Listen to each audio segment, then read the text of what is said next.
Yes, friends, on a Thursday, it is the One Giant Podcast, OGP, coming to you with your host, me, Adam Armbrecht, him, Andy Makowitz. No time to spare. We said this yesterday. We'll say it again. There's a lot to get into here, Andy. We'll break down a couple of the additional moves that were made by the Giants on the Friday show. But this felt like as pro days are really ramping up here, and we're seeing kind of how Joe Schoen and the Giants are approaching the idea of looking at draft prospects, had to get into what I think cannot be an overlooked scenario for the New York Football Giants when it comes to the NFL draft and considering maybe a QB here. Yeah, I mean, Adam, there's a lot in terms of what the Giants have been doing. They've been getting busy and active. You saw Giants contingency at Pittsburgh's pro day, looking at Kenny Pickett. Then they moved over to Liberty, drove the 5 or 6 hours, wanted to check out Malik Willis, then moved on to Iowa State. A couple different players there. The tight end from Iowa State is definitely one that's kind of moving up people's boards. And so it's good. The old regime, listen, Patrick Mahomes and the Kansas City Chiefs don't need to send people to Liberty to be able to scout out Malik Willis, because I think you're probably pretty good at quarterback for the next few years. You're not really going to be fooling anyone. But for the Giants, who have holes across this entire roster, have questions at quarterback, it does make sense, even if you're just doing your due diligence, to be going to these different pro days and get as many of these in as you can. Of course. Yeah. Listen, we talked about it with the running back, right? Walker, who's going to is going to be a second round pick somewhere in there. The Giants going to spend that high of a draft capital. Well, a lot of things can go on for them, right? They could trade James Bradberry still. Saquon Barkley could end up somewhere else, right? So all of these things are going to impact what they look to do on draft day. And that's why I think when you have the holes, like you said, on the roster, you have to try to cast as wide a net as possible so that when you come up at any point in the draft, you get to say, oh, yeah, I got tape on him. Oh, yeah, I went and saw that player, right? You don't want to get caught off guard, something that I would say the man who shall not be named may have locked himself into at drafts where you go, we're taking the gold jacket wear. And you go, what about XYZ? And you go, well, I didn't go look at those guys because I saw him and I said gold jacket wear. So I actually don't have all the information I should. And in that regard, feel free. Yeah, chime in there. We all get upset. No, it just feels very different, and it's because of Joe Schoen and his background and where he comes from. Yep. Joe You said it Schoen, when we're talking about as a GM prospect, right? The fact that this is a dude that's a grinder out on the road looking for the talent.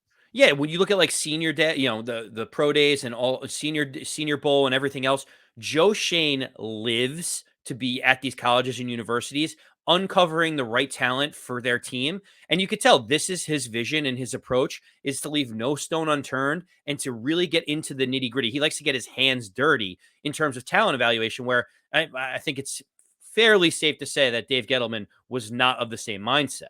No, obviously, the guy's a fool, and Joe Schoen is cool. We can coin that, probably trademark it. The draft scenario that we want to get into then, though, is you're looking at these prospects, and you said they went and took a look at Kenny Pickett. They went and looked at Malik Willis. And of the quarterback class this year, obviously, Malik Willis is the darling of the combine and of pro day because he's showing off all this talent. He clearly has a big arm on him. We know that he can be electric with the ball in his hands as well. So let's think about it.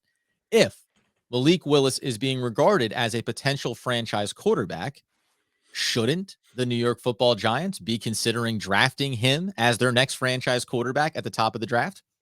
Well, let's take a second here, because I Right. think you and I have this lens of, Daniel Jones, fine. Last year, let's kind of see what he's got. I know that you already believe that he's got 1 foot out the door. He probably isn't going to get re-upped for a second contract at any point.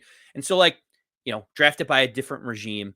But we still think that he could be a competent quarterback, a back-end starter in this league regardless. He has no ties to Joe Schoen and Brian Daboll. When they came in, they basically said, yeah, we see Daniel Jones as the future. We also see Saquon Barkley as the future. These are our 2 core guys that we love. There's been rumors swirling about whether they'll trade Saquon Barkley for a late round pick to get that cash cap savings that I know that you're thinking about, Adam. Oh, yeah. But honestly, the Giants have no reason to have any loyalty to Daniel Jones, right?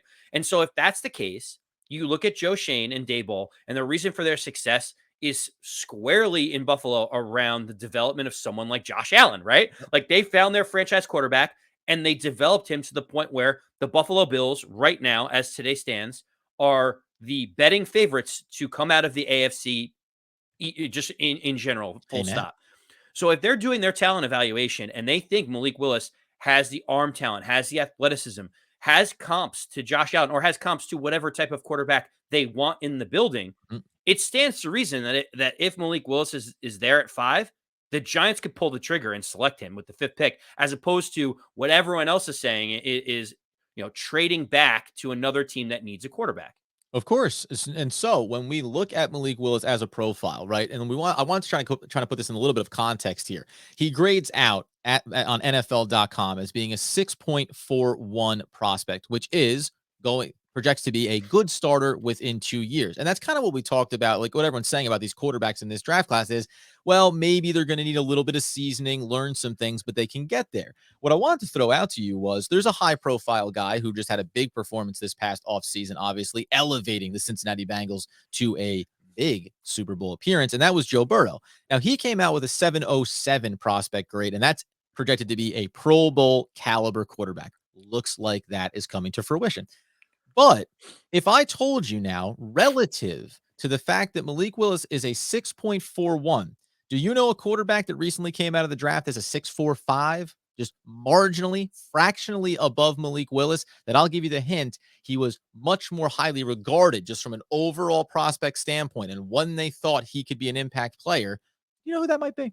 That's a good question. I am going to go with Tua Tagovailoa. Oh, I like where your head was at, but Justin Herbert, the once Same highly draft class, regarded, yes. possibly sought after by the New York Football Giants quarterback, already within the start of his NFL career, it looks like he's proven he's on the right path forward. I'll throw out just a couple of other numbers here. By the way, Kenny Pickett, who everyone regards to be someone who can come in, going to be the pro ready, pretty solid floor, don't know what his ceiling could be. He's a 6.41. So he's right in the same class there with Malik Willis.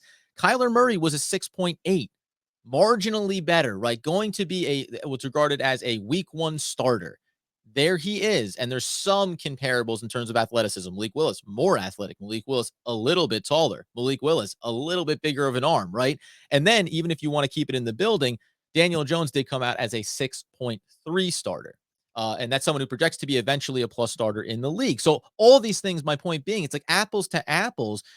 We've talked about this draft class, and this QB crop gets regarded as, yeah, not quite though necessarily, but you're not that far off, right? You are only developmentally away from being a potential Pro Bowl quarterback. And I think that sometimes when you dismiss the way we think about a QB group, it makes it sound like, well, these guys are all journeyman quarterbacks in the NFL. No, I think it just comes down to where they get drafted, the system they're running, and who is developing them as a quarterback. And if you told me that this was still the Dave Gettleman regime, I might be terrified that they draft Malik Willis and break him, right? But if you're the New York Giants now, it feels different. Yes, and think about Daniel Jones and Justin Herbert go in the middle of the top 10, right, Adam? Like that's where they get drafted. Basically, this draft is just slightly different because there's not a clear-cut, overwhelming number 1 quarterback that you go after. You just mentioned Kyler Murray. When he came out, everyone's like, "Yep, he's going to go number 1 for sure," right? Then you look at like last year, Trevor Lawrence. Yep, he is the clear-cut number 1 overall guy. Right? 7.4, by the way, perennial all-pro regarded. So he is one of those unicorns at the position, you'd say. Right, exactly, and he projected to be one of those guys, and so when they're talking about the cream of the crop, the absolute, like, give the guy a gold jacket, like Dave Gettleman likes to say, there's not one of those guys in the draft, but when you talk about Justin Herbert, you talked about Daniel Jones, there are still quality potential starters in this league with upside, and Malik Willis seems to present that with his athleticism and his arm talent and his ability to scramble. And look at what's happened to Malik Willis since he's been, since this season at Liberty. He had good stats at Liberty, goes to the Senior Bowl, shows that athleticism on a couple crazy runs and passes. People are like, look at this guy. Then he goes to the combine and he does everything that you want him to do at the combine and more. And then, at his pro day, people are wowed by all the throws. And I know quarterbacks all look great in shorts and a t-shirt launching the ball. But again, he hasn't done anything since he's played at Liberty to be like, this is not a potential top 5 pick. And yeah, 100%, by the way, right? Like, this is a part of it. If you come from a smaller school or if there's some little questions, then the second that these mistakes start to show over the course of the combine and pro days and everything after your season ends, That's how you get reduced down. That's how you get, looked at as not necessarily being a franchise quarterback. Malik Willis is only checking boxes. He's not leaving anything unchecked in terms of what you want to see from him. And incidentally, when it comes to just 2 points, one, Trevor Lawrence, you can see even with the prospect grade that he gets given, when you get drafted by a disastrous franchise, it looks like they're going to try to turn things around here with a terrible head coach who's already gotten run out of town. You see how quickly you go, I tell you what, friends, we're not too far away from breaking this kid, right? As good as a prospect can be, it's only a bad regime that can run a really talented quarterback into the ground. And do you know, my friend, what the profile grade for one Josh Allen of the Buffalo Bills was when he came out in the NFL draft? I just the way you're saying it, I'm guessing it's a 6.41, Adam. A 6.40, my friend, just Ah, marginally I behind love Malik it. Willis. And to that point, right, of just saying, if you like a prospect, if you think his skill set fits your system, you can look at him and say, is it going to be year one, just like with Josh Allen? Maybe not. But when we get to year number two, we're going to be looking at a guy we think we can have big, deep playoff wins with. And on that basis, go ahead. I was just going to say, so let's just say, for argument's sake, the Giants love all the comps to Malik Willis. He is the Yes. guy at 5. They decide to pull the trigger. Joe Shane, Brian Daboll have their new franchise quarterback at 5. We still have that 7th pick in the draft, Adam. We've been talking about offensive tackle, edge rusher, Sauce Gardner at nauseum. Mhm. If they go with Malik Willis at 5, does that change what they're looking at with the 7th pick, or what they want to do with the 7th pick in your mind? Well, yeah, so it's interesting, right? We talked about how Cross seems to be coming up in the Giants' eyes, or scouts are profiling him around the league saying, well, he played in an air raid system. So when you say, well, his run blocking may not be the best, it's really just a lack of a sample size that could be knocking that down. So now you're talking about the top of the draft that you could have Neal, Cross, and Aquonu as being viable options. So when everything shakes out here and the Giants take Malik Willis at 5 potentially, probably one of them is going to be there. And I do think that if you're going to be resetting your franchise quarterback timeline and you draft him, you'd love to. You'd love to have the next thing you do shore up the right tackle and say, hey, now we have our bookends and our rookie quarterback and we're ready to run here. In the scenario that maybe that works or doesn't work out there at 7, you can talk about looking at a cornerback. I think that the cornerback class is deep, and we're going to get into that here as we work towards the draft and some other options. Edge rusher, though, with the injury to Ojabo, everyone's profile is coming up the board. Jermaine Johnson out of Florida State is coming up the board. So edge rusher might be the right thing to do there. I think the real impact for the Giants would be to say, if the right player is there at 7, offensive lineman, edge rusher, we take him, we feel good about it. And then at 36, I think that the impact would be, are there some trade down options here where we can kind of give ourselves a couple extra picks like you and I talked about, wanting to get a wide receiver, wanting to get a tight end. If you start to think about running back, right? Now that we have our franchise quarterback, we want to make sure we get some weapons right alongside to grow with him. And that would probably be the tweak that I would see. It's like, how do we get more draft capital to make sure that we get another, you would have to almost want to get a wide receiver, want to get a running back in the room. Yeah, well, I mean, the best answer, and everyone's been saying this, if we went Malik Willis at 5, I think trading back at 7 just makes even more sense, because what you're saying, you're basically signaling, you're waving light flag on Daniel Jones, which we'll get into in a second. You're basically saying, we're going to go with Malik Willis when he's ready. Maybe Tyrod Taylor is going to be taking the reins until he is ready. And this season is absolutely a lost season. Even when Joe Shane says, like, you don't rebuild, you just retool and reload and you're competing. Like, this season would be completely lost for the Giants as they develop Malik Willis. Yep. At that point, keep getting more assets under management. And if you trade back, I don't know, to say 15 from 7, and someone loves Kenny Pickett, you start looking at a guy like Trevor Penning, where you can still get your offensive tackle that you like. Maybe you trade even further back and you look at Zion, the guard, if you want to shore up another spot and kind of punt things for this season. But I think, Sure. falling back at 7 and accumulating more draft capital makes a ton of sense. And you don't necessarily need a first round pick for next year if you go with Malik Willis, because you're out of the quarterback race for CJ Stroud or anyone else. And you've addressed that quarterback position a year earlier than some of these QB needy teams. And that's a big part of it too, right? Because we've talked about where, well, if you can trade back and get the extra assets, you can go up the board next year if you need to. That no longer is a concern. And you can think about teams, you know, The Green Bay Packers are going to maybe need to make sure they secure the weapon to replace Devontae Adams for Aaron Rodgers there. We know the big trade with the Kansas City Chiefs sending Tyreek Hill to Miami. So are they looking, they have now an extra pick there that they can work with. So there's going to be certainly options to do there. That's where I think, again, it comes down to prospect profile, right? If one of these tackles is the lockdown stud and he's there, I think you're comfortable doing it. But to your point, if you're debating about whether or not it's edge rusher, cornerback, or trading down, I think you feel really good about trading down in that scenario and getting those extra pieces, multiple twos, extra threes, all in this draft class, so you can really address as many needs as possible. The other question, though, is quickly here on that. If you are the Giants and you're saying that you're willing and excited to take Malik Willis as your next franchise quarterback, if you're willing to take him at 5, are you willing to move up to get him? If there's some speculation that, hey, the Detroit Lions, they're considering, they're throwing it out there, we may like him at 2. Are you willing to give something to go up the board to make sure that you get Malik Willis? There's a simple answer to this for me. There's almost no amount of capital that you can give up if you love a guy Franchise quarterback. Yeah, right? like That's what we're talking about. There's 30 starting quarterbacks in the league. I would argue that there's probably only 10, maybe 12 franchise quarterbacks in the league. And if you can get I'd argue there's not 32 starting quarterbacks in the league, right? There's probably 18 starting quarterbacks, another bunch of 12 that are like, there's not a better option. But look at what's happened with Russell Wilson and how much they gave up. Look at, Deshaun Watson with all of his off the field issues still gets like tons of first round picks. There's just not enough draft capital that you can give up if you're saying, I've got the quarterback figured out for the next decade. Like, that is the hardest position to figure out. So while I think that there's holes across the roster, things start looking really, really good in terms of development when you find the franchise guy. Look at the Los Angeles Chargers. They draft Justin Herbert, and like things start falling into place. And they need offensive linemen, they need another weapon, they need a defense. They just go out and get all that when they have cap space because they have a rookie franchise QB under management. So while I don't want to consolidate and move up necessarily for a franchise quarterback, if the Giants acknowledge that Malik Willis is that guy, chips are all in the center. You can't just dip your toe in and say, he's our franchise guy if he falls 2 places to us. Like, that's just not how it works. Well, this is always what we talk about all the time. When you go, oh God, you love that player at 12, and you're like, they drafted him at 9.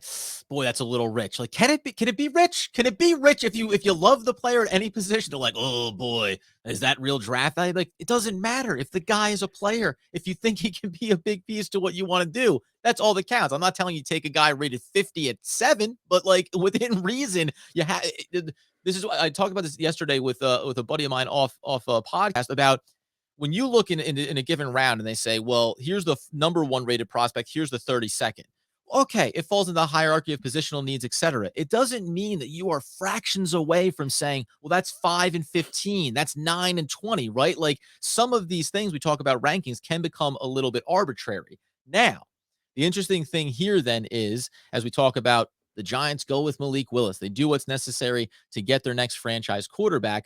What is the impact to the New York Football Giants? Because as we know, Joe Schoen sits here and he says, I don't want to take on dead cap money. I want to make sure that we can work this. And by the way, I just real quick on a side note here, envisioning the idea of Tyrod Taylor being in place as the bridge quarterback ahead of Malik Willis as he develops for his rookie season. Gosh, isn't that a bit of a chef's kiss scenario right there? But what becomes of Daniel Jones, my friend, who sits there and understands my journey has come to its conclusion with the New York Football Giants? Well, what's interesting is, Tyrod Taylor, 6'1", 220, 225. Malik Willis, 6 foot, 225. Like, weird how they profile. They're both athletic quarterbacks. Just strange how that would fit.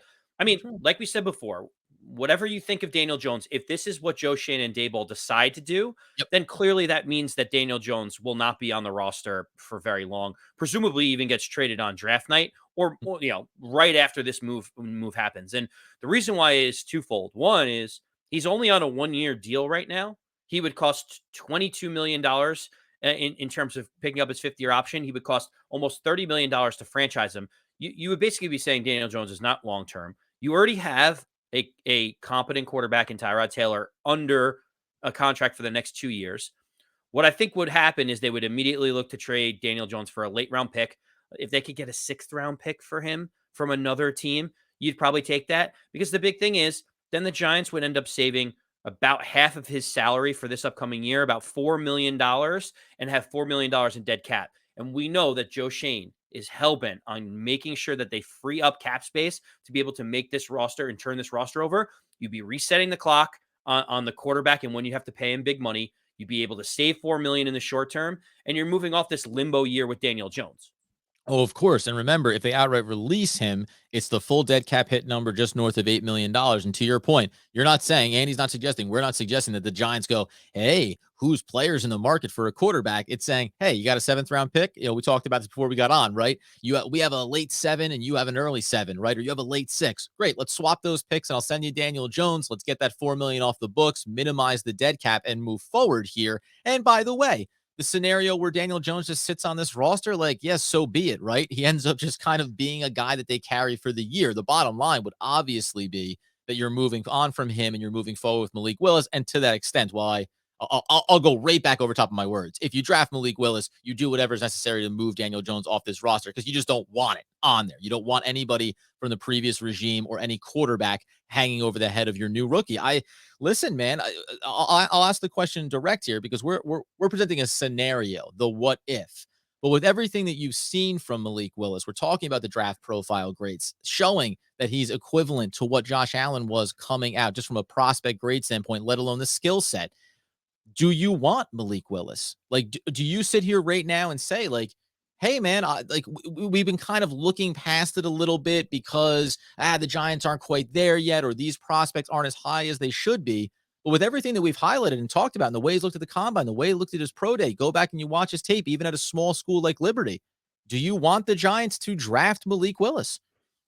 My answer is no, I don't. And it's tough because me saying no is going against every logic and all history of quarterbacks that have been in Daniel Jones's position, right? Like, so by me saying no and me having this biased belief that Daniel Jones can still be a top 15 quarterback in the league, it blinds me to the idea of moving on. And that's the challenge that I have. Any quarterback that has had their 5th-year option declined, like where it's even a question mark, Yep. like the team doesn't regret it. Like you look at Mitch Trubisky, Marcus Mariota, Jameis Winston, all these guys got their 5th-year option basically declined, and they went in free agency and they basically had to go be a backup somewhere else. That's what I think will happen to Daniel Jones if he doesn't show up and show out this year.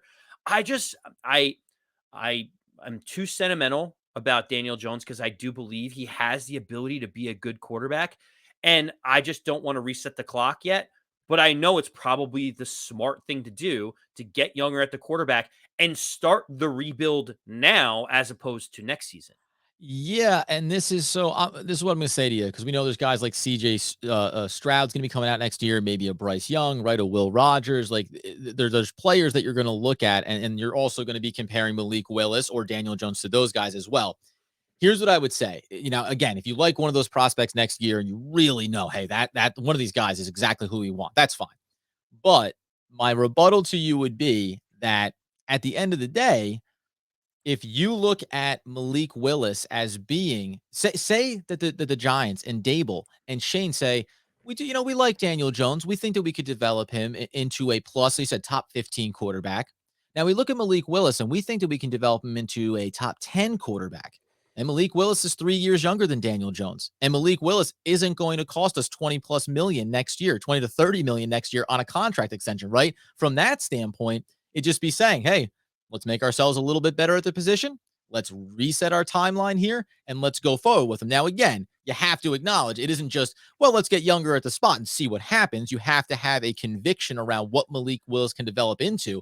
But if you believe that he can, I think you have to separate that nuance of saying, just because I may still like Daniel Jones as a QB quote prospect, kid's going to be 25 years old, right? Like we're beyond the point of being a prospect. If you don't show the growth, we know how bad the Giants have been as a team, but if you don't show the growth like Josh Allen did, taking the big leap from year 1 to year 2, right? Like Justin Herbert has already shown, like Kyler Murray has already shown, like Tua has already shown, right? All of these quarterbacks in all different sets of circumstances have all already showcased their impact on the field for their team, let alone going to the extension of Joe Burrow, right? Daniel Jones has never flashed that, even in a couple of moments or instances or over a 3-game stretch. the time might be now to move on. I am, at the end of the day, I'm Yeah, actually buddy. shocked that the Malik Willis to the Giants isn't getting more steam based on even just the timeline, Adam. And this is what I'm going to leave you with. Let's play this out. There's two scenarios. One is Daniel Jones plays this out on a rebuilding team. They're very mediocre and they have to decide whether they franchise him for 30 million or they restart the clock all over again next year and have to spend 2 or 3 first round picks to go get a quarterback in the draft, or in a year where you have no cap space and you are rebuilding, you actually draft a quarterback that is going to be young and cheap and you start all these wheels in motion a year earlier when you're not expecting to compete. And then when you have the cap space next year, you come out with a young, cheap quarterback that has had a year to develop and the team is in a better spot than they were 12 months ago. That to me is the hardest part of this because option 2 sounds just a little bit better than option 1 right now. And I'll say this, man. This is one of our longest at the end of the days. But remember too, like I can even give you the picture of this goes against sometimes what I've said, right? Only if you have conviction on a player, but you have to take your shots on quarterback, right? If you think that Malik Willis can be a franchise quarterback, you draft him, you run with him. And guess what? If it doesn't work out, you don't pick up his 5th-year option after 4 seasons and you look to try to go back into the draft again, right? Like this is what it is. The Giants have had incredible success drafting quarterbacks in their franchise. But now is the time when maybe you missed on the last one and you got to try to go again and try to go again. We're only a handful of years away from young one little Arch Manning, also. I'm not saying I'm not talking about what we want to think about in that regard, but it will be interesting, man. It definitely is a scenario here that the Giants have to be willing to invest in, have to be willing to investigate in, and all of those factors that we talk about are going to play themselves out here as we move forward. I'll tell you right now, if I keep watching the tape and I keep feeling like Malik Willis is a guy that can be a pro-ready quarterback a year from now inside the New York Football Giants, there's no reason why they shouldn't be looking to take him at the top of the draft.